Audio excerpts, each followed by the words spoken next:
Okay, so Happy Death Day, or Groundhog Day, the horror film, I guess. The first 10 minutes they establish the female character, and she is the most vapid, vacant, blonde sorority girl. And then you meet the rest of her friends, and she is the stereotypical sorority caricature. She treats everyone like garbage. And then you watch her get stabbed. And then she wakes up. She's like, well, wait a minute. And then she's mean to everyone again. And then she gets stabbed. And then after a while, she kind of starts doing vastly different things. So that's when also this film hits it's Groundhog Day middle, where it's like, she's like, you know what? I'll eat whatever I want. I don't need to be, like 0% body fat. No. You know what? I'm gonna dye my hair. I'm gonna have a really weird haircut. Why are you doing blackface today? You know what? I'm not gonna wear clothes. This is PG-13, so it's, they don't really show. They'll show like the knife, and then you hear the sound, or you'll see she's pinned against the door and the knife going through the other side with blood on it, or they'll show the stab and the knife with blood on it.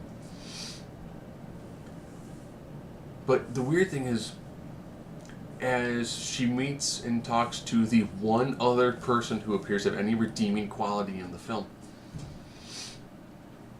she has this great self-aware moment.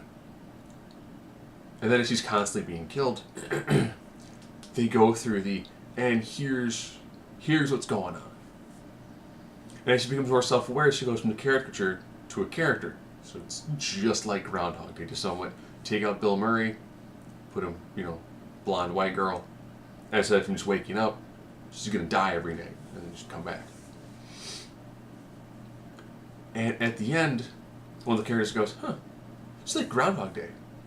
What's Groundhog Day? Bill Murray. I don't know what that is. Ghostbusters? No idea. So it's surprisingly watchable. Because it works in the beginning, you're like, I can't stand this woman. Only she goes, well, exactly, like, who would try to kill you? And her list is like 20 people. Off the top of her head. So, yeah, you are kind of mean to everyone. And then as she starts to kind of come to terms with, here's what's really going on, here's why I'm like this, she then makes that hard turn, and you're like, okay, you know what, now, I actually kind of, this character actually seems like a legitimate person. And that way it actually works.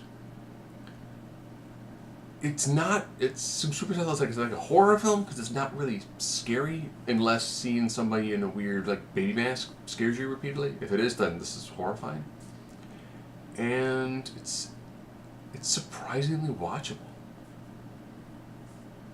Now, I expect this to be a really bad, really stupid horror film, and it's smart enough to make it work in the PG-13 categories, but actually, I would recommend watching this. It's surprisingly watchable.